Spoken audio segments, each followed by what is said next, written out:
only thing we have to fear is in war, fear itself. There is no substitute for victory. Let us never negotiate out of fear. We stand undivided, forever united, fighting hand in hand for the liberty we've earned, for glory and honor, for our sons and daughters, ever mindful of the lessons we've learned. Let the torch of freedom burn.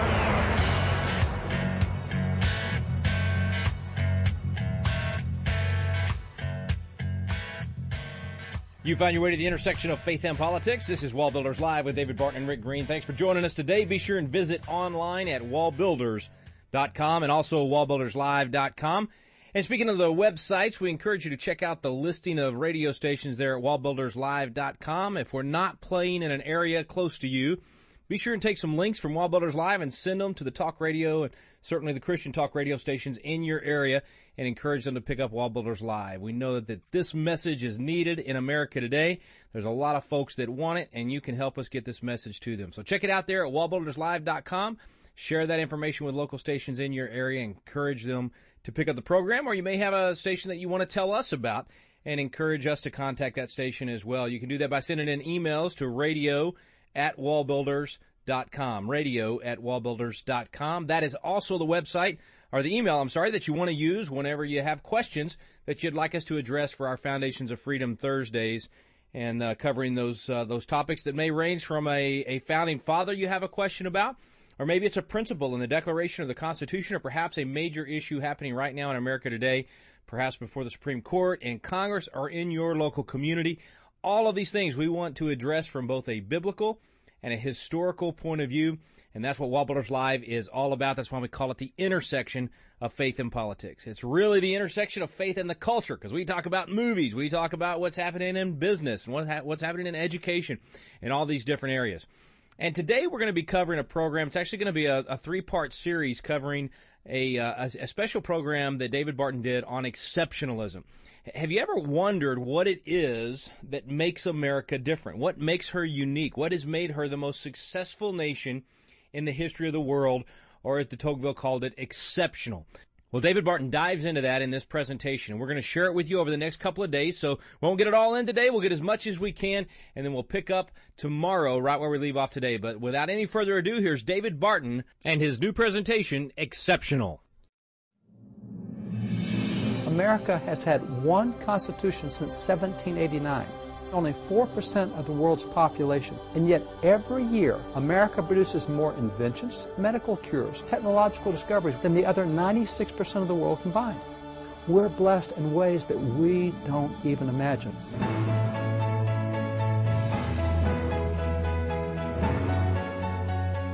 America truly has been blessed, and we've been blessed in ways that most people don't even think about.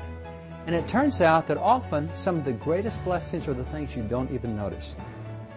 One of the people who made that very clear is signer of the Declaration, Benjamin Rush. Now, most folks have never heard of Benjamin Rush, but John Adams, who also signed the Declaration, said that Benjamin Rush was one of the three most notable founding fathers. John Adams said you had George Washington, Ben Franklin, and Benjamin Rush. This happens to be the prayer journals of Benjamin Rush. This is what he wrote in. He took notes, and as he read through the scriptures, he would note things. And he talks about blessings, and he talks about thanking God for blessings. And one of the blessings for which he thanked God was he thanked God for all the times he had not fallen down stairs. Most people don't think of that as a blessing, but consider. If you fall down the stairs, that's not a blessing, but you notice that. If you don't fall down the stairs, you don't notice that, but that's the real blessing. Think how many times you've gone downstairs and didn't fall. It's like driving your car.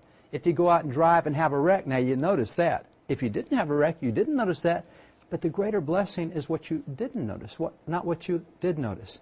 And it's that way with so many blessings that we have in America. For example, consider our stability. Since 1789, America has had one constitution. Now, go across the other nations across the world, and by the way, there's about 200 nations at the UN, so look at the other nations and notice that whatever continent, just choose the nation, they average a new constitution or a revolution about every generation or so, sometimes more often than that. And yet we still have our first government, That's remarkable. That's a blessing. We don't notice that stability. We don't even think about it. We're so used to it. Other nations don't enjoy that. And then there is creativity. You see, America has only 4% of the world's population, and yet every year we produce more patents, more inventions, more medical cures, more symphonies, more whatever than the other 96% of the world combined.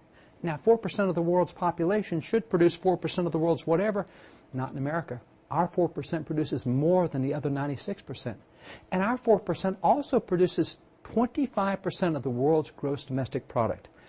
We're prosperous. Now, we're not prosperous because we have more natural resources, because that's not the case. In so many areas, other nations have much greater natural resources than we do. We just take what we have and make it produce more than other nations.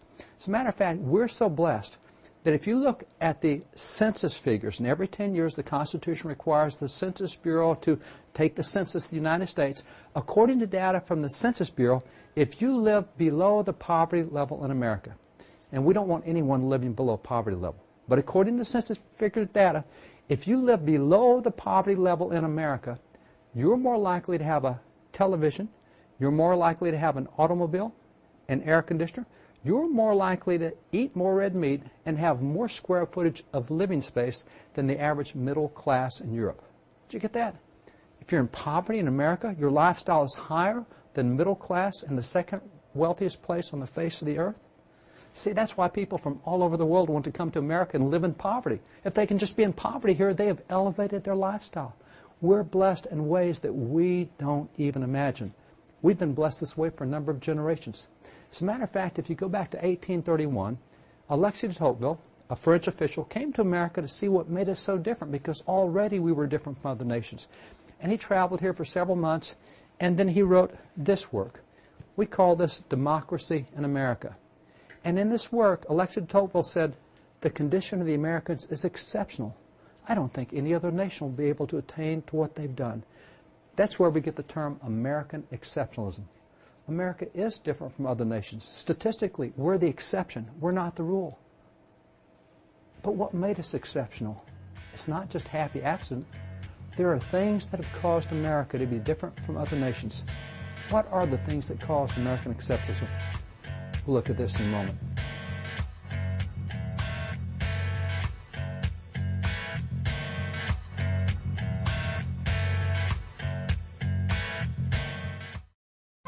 This is David Barton with another moment from America's history. Around 1790, the infamous Thomas Paine wrote his Age of Reason, attacking religion and Christianity. Interestingly, one of the strongest defenders against Paine's attack was Benjamin Franklin. In fact, he stiffly rebuked Paine and told him, "He that spits in the wind spits in his own face." Do you imagine any good would be done by this attack against religion? Think how great a portion of mankind consists of youth who have need of the motives of religion to restrain them from vice, to support their virtue. I would advise you not to attempt unchaining the tiger, but to burn this piece before it is seen by any other person. If men are so wicked with religion, what would they be if without it? Benjamin Franklin believed that the practice of religion was one of the greatest assets of American society. For more information on God's hand in American history, contact WallBuilders at 1-800-8-REBUILD.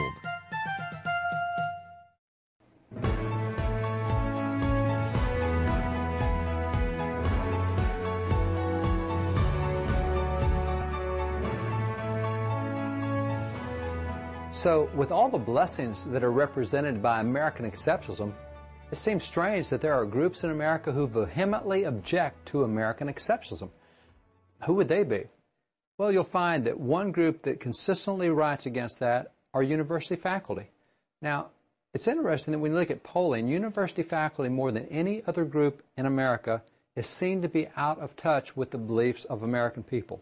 There's a lot of ways of measuring that. You can measure whether they're Republican or Democrat or Libertarian. You can measure by parties. You can also measure by philosophies. An interesting way to determine philosophy is whether they're conservative or whether they're liberal or whether they're moderate or whatever they might be. And those terms really don't mean all that much except for means of comparison. So when you look at the American people, let's just talk philosophy for a minute. Polling, it goes up and down, but generally about 18% of Americans self-identify as liberal. That's what they call themselves. about 33% of Americans self-identify as conservative. And about 49% of Americans self-identify as neither. They don't call themselves liberal or conservative. But what that means is conservatives outnumber liberals by self-identification on a margin of about 2 to 1. Now, when you get to university faculty, really different. At university faculty level, 72% of university faculty self-identify as liberal. Only 15% self-identify as conservative. Now, what that means is only 13% of faculty don't take a position on whether they're conservative or liberal. But then you consider that twice as many Americans call themselves conservative as liberal, but at the professor level, 5 times as many call themselves liberal as conservative. In other words, 5 times as much here, twice as much here in the wrong direction. University professors are 10 times more liberal by percentage of concentration than are the American people. It's university professors that are the open, most vehement critics against American exceptionalism. They've written a number of books about it, how that this is terrible. They consider it nothing more than cocky American arrogance. No, statistical measurements, having one government since 1789, that's not cocky American arrogance, that's a fact. The fact that our 4% produces more than 96%, that's not arrogance, that is a fact.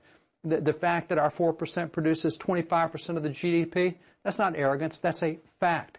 But they don't like facts. They want us to be like the rest of the world. They think that we should be just like everyone else. That's not a new desire in America. Way back 200 years ago, there were people who were saying, hey, why don't we be like Europe? They're the old world. They're really sophisticated. They have all this great science, and we're just the brand new nation. Let's be like Europe. We want our governments to be like that. And it's interesting, Thomas Jefferson responded to that very succinctly. Thomas Jefferson, 200 years ago, said this. He said, the comparisons of our governments with those of Europe are like a comparison of heaven and hell. That's interesting. Even back then, the difference between America and the rest of the world already was very visible, and it's even more visible today. So you have this objection to American exceptionalism, and because there is that objection, very few people today even know how to define the term. They don't even know what it means. So we want to do that. We want to define the term, but before we do so, let's just remember that there are certain principles that cause this exceptionalism. And one of our founding fathers who had a great statement on principles is a founding father named George Mason. Now, most people don't recognize him today, but he is one of the 55 founding fathers who framed the Constitution of the United States. Now, he chose not to sign the Constitution, and he thought that there needed to be more restraints on the federal government, so he went home and worked to lobby people to add a Bill of Rights. Consequently, George Mason is known as the father of the Bill of Rights. It was George Mason, it was people like Samuel Adams, and people like Richard Henry Lee, and folks like Elbridge Gerry. These are the founding fathers who thought we needed more protection from government, so they gave us the Bill of Rights. George Mason is actually one of the primary authors of the 1776 Constitution of Virginia, their very first Constitution. Now, it's interesting that Virginia separated from Great Britain before the rest of the colonies did. We signed the Declaration of Independence, officially separating in July of 1776. Back in May of 1776 is when Virginia separated and wrote their brand new Constitution. So George Mason is one of the principal authors, and he made a statement so profound that was included in the Virginia Constitution of 1776. It has been preserved since then. But here's what he said. He said, no free government, nor the blessings of liberty, can be preserved to any people but by a frequent recurrence to fundamental principles. Now notice that phrase, a frequent recurrence to fundamental principles. He's saying the only way you can preserve liberty is you have to keep going back to the basic principles. Well, we understand that in other realms. You look at pro sports. It doesn't matter how good a team you have, whether it's in football or baseball or basketball. Baseball teams every year go through spring training. They keep going back to the basics. They're going back to pitching and hitting and throwing. Same thing happens in football. They have their training camp. Same thing with basketball.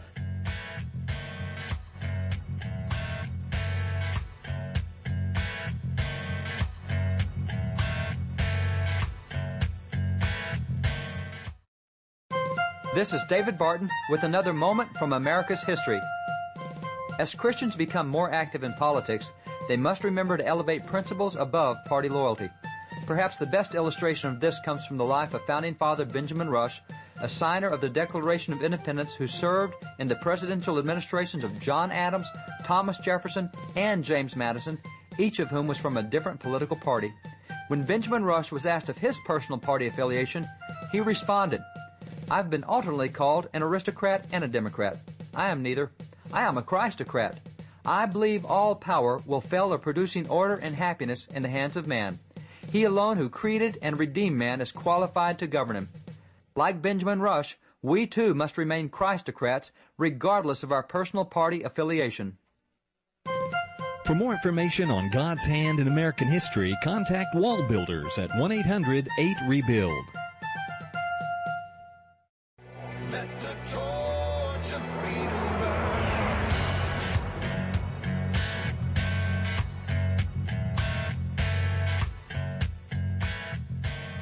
Doesn't matter how good you are as a professional athlete, you keep going back to the basics. That's what George Mason said about American government. If you want the liberties, you have to keep going back to the fundamental principles. Well, American Exceptionalism, let's define that term so we know what principles we're looking at. American Exceptionalism very simply describes the unprecedented stability, freedom, and prosperity that are the results of institutions and policies that are produced by unique governing philosophy. Now notice the sequence there. There's a governing philosophy, and that governing philosophy is what produces your institution policies. And for those institutions and policies, that's where you get the unprecedented stability, freedom, and prosperity. So the most important part of that sequence is the unique governing philosophy, because everything else flows from that. It's kind of like what you have with a fruit tree. If you look at a fruit tree, you start by planting a seed or a little seedling. That's the base. Let's call that the philosophy. From that grows the infrastructure. We'll call that the trunk and the branches and all the infrastructure of the tree. And that's our policies and our institutions and government. And that's what eventually produces the fruit that you get up top that everyone wants to enjoy. And that's the stability and the freedom, the prosperity. But it all goes back to what you plant as the seed, that original philosophy. I mean, if you want apples off a tree, you don't plant lemon seeds to get apples off a tree. You have to plant the right philosophy. And that's where other countries have differed. They have not planted the right philosophy of government, so they get different results. What we planted as our philosophy of government gave us the results that we enjoy. So what is the philosophy that produced American Exceptionalism? The answer, very simply, is in the founding document, the Declaration of Independence. That's our national birth certificate. That's where we told the world we're being born as a nation. In that declaration, there are 126 words that set forth 5 immutable principles of government. These are the 5 principles on which our entire philosophy of government is built. And by the way, everything in the Constitution goes back to these 5 principles. The Declaration tells us our philosophy of government. The Constitution simply shows us how to operate under that philosophy. So what are those 5 principles of government? Let's start with the first principle. Notice the Declaration says that all men are created equal and they're endowed by their Creator. Now, what we've done here is we've just acknowledged that there's a divine Creator. We have a lot of opposition to this today. There's a lot of courts that say, oh, you can't mention God in public and you can't do certain religious things in public because, after all, we've got people in America who don't believe in God and we don't want them offended. So government has to be neutral between religion and non-religion. That's what the courts often say. They have to be neutral between the two. That's not what the Declaration says. The Declaration, by the way, the Declaration wasn't private letters between 2 founding fathers telling what their philosophy was. The Declaration was an announcement to the world, and if you notice the top line of the Declaration, it says, unanimous declaration of the 13 United States of America. That is, every one of our governments came together in a unanimous public declaration to tell the entire world, we believe that there's a Creator. We acknowledge in our government capacity that there is a Creator. That is the first step toward having a limited government. We've just told government, you're not the highest thing out there. There is something higher than you, and that is God. You're not the end-all, be-all. So we start with that acknowledgement that there's a divine Creator. Now, it's interesting to see how the Founding Fathers viewed the importance of that one aspect, that we start with government officially acknowledging that. For example, on September 25th, 1789, Congress finished the framing of the Bill of Rights. That's the capstone of the Constitution. That's what founders like George Mason wanted us to have, protection for our individual liberties. Well, on the day they finished that, you see in the records of Congress, they had a discussion on the floor of Congress. And founding fathers like Elias Boudinot and Roger Sherman, they pointed to the Scriptures, 2 Chronicles 5 through 7. They said, look, in the Bible, When Israel had something significant happen, they had a time of public thanksgiving to God. We've just created a Bill of Rights. We need to stop and thank God for that. So Congress voted to ask President Washington to declare a national day of Thanksgiving because we've just finished the Bill of Rights, the capstone of the Constitution. Washington agreed to do that. And Washington, as a result, issued America's first federal Thanksgiving proclamation. This is it right here. It is George Washington down at the bottom. Now, why would George Washington call the entire nation to a time of publicly acknowledging God? He tells us right up here at the top. He says, it is the duty of all nations. And by the way, notice the word duty. The word duty back then does not mean what the word duty today means. Back then, duty was defined to be a legally binding contractual obligation. Now, that legally binding contractual obligation, that's not what we think of with duty today. Now, let me give an example. I built homes for a number of years. I live in a very small community out in the country. And as I built homes, I would go to the bank, get a loan to build the home. As I would sell the home, I'd pay the money back to the bank. And so the bank president and I had this agreement. He'd loan me the money, and I would sell the house and pay it back. And all of the years that we built houses, we exchanged hundreds of thousands of dollars back and forth. And we never signed a legal contract. We didn't sign a piece of paper once. Why? Because we had given our word to one another. We had a duty to keep our word. He had a duty to loan me the money, and I had a duty to pay it back when I sold the house. We had a legally binding contractual obligation. That's what duty meant back in the founding era. Now, it's interesting that that definition has changed. In 1913, the definition of duty was a responsibility.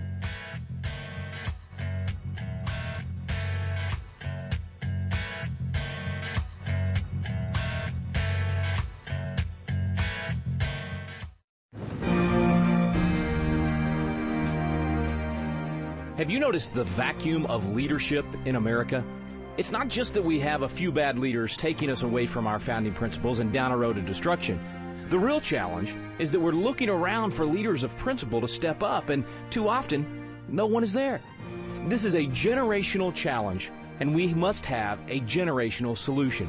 God is raising up a generation of young leaders with a passion for impacting the world around them. They're crying out for the mentorship and leadership training they need, and we need to equip them for the purpose God has laid on their hearts.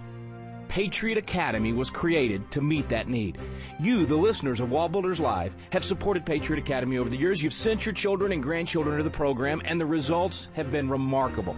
Patriot Academy graduates now serve in state capitals around America, in the halls of Congress, in business, in the film industry, in the pulpit, and every area of the culture. They're leading effectively and impacting the world around them. Patriot Academy is now expanding across the nation, and now's your chance to experience this life-changing week that trains champions to change the world. Visit patriotacademy.com for dates and locations. Our core program is still for young leaders 16 to 25 years old, but we also now have a citizen track for adults. So visit the website today to learn more. Help us fill the void of leadership in America. Join us in training champions to change the world at patriotacademy.com.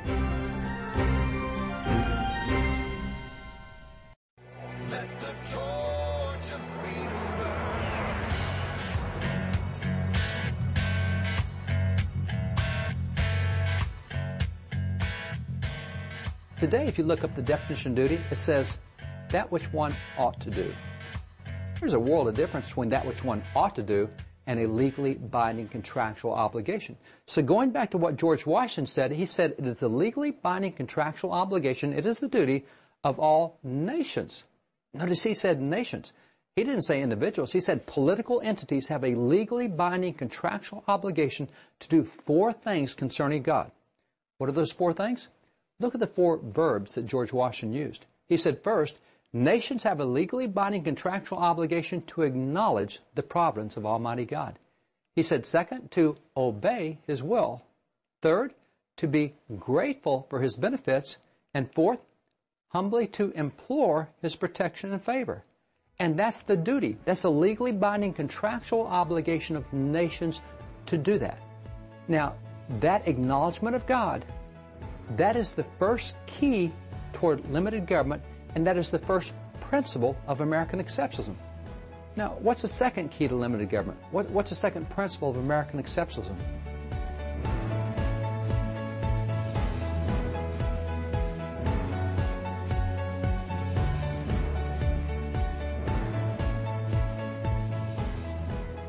The second key and the second principle are found in these words in the Declaration.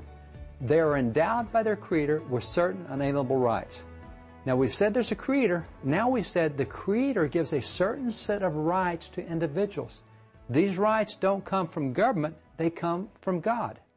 By that statement, by recognizing that there are inalienable rights that come from God and not government, we've now said there are jurisdictions. There are certain things that come from God, so government, you're not allowed to get into that. Let me explain it this way. I'm a cowboy. I've got the ranch and all the things that go with it, and I've got a pickup. My pickup's a red pickup. I really like my red pickup. I look over in my neighbor's yard, and I see that he's got a pickup, but his is a white pickup. Well, I like red pickups. So I'll go over in my neighbor's yard, and I spray paint his pickup red because I like red pickups. No, time out. I can't do that. It doesn't belong to me. That's not my jurisdiction. I can spray paint anything in my jurisdiction red that I want to, but I can't go over into somebody else's jurisdiction and spray paint their things red. Well, we're out of time for today, folks. That's David Barton, his new presentation, Exceptional. That DVD, more information about it can be found at our website, WallBuilders.com. It's called Exceptional, America's Keys to Greatness.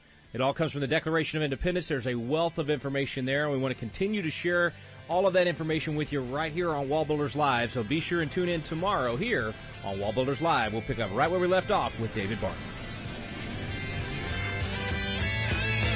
We stand undivided forever.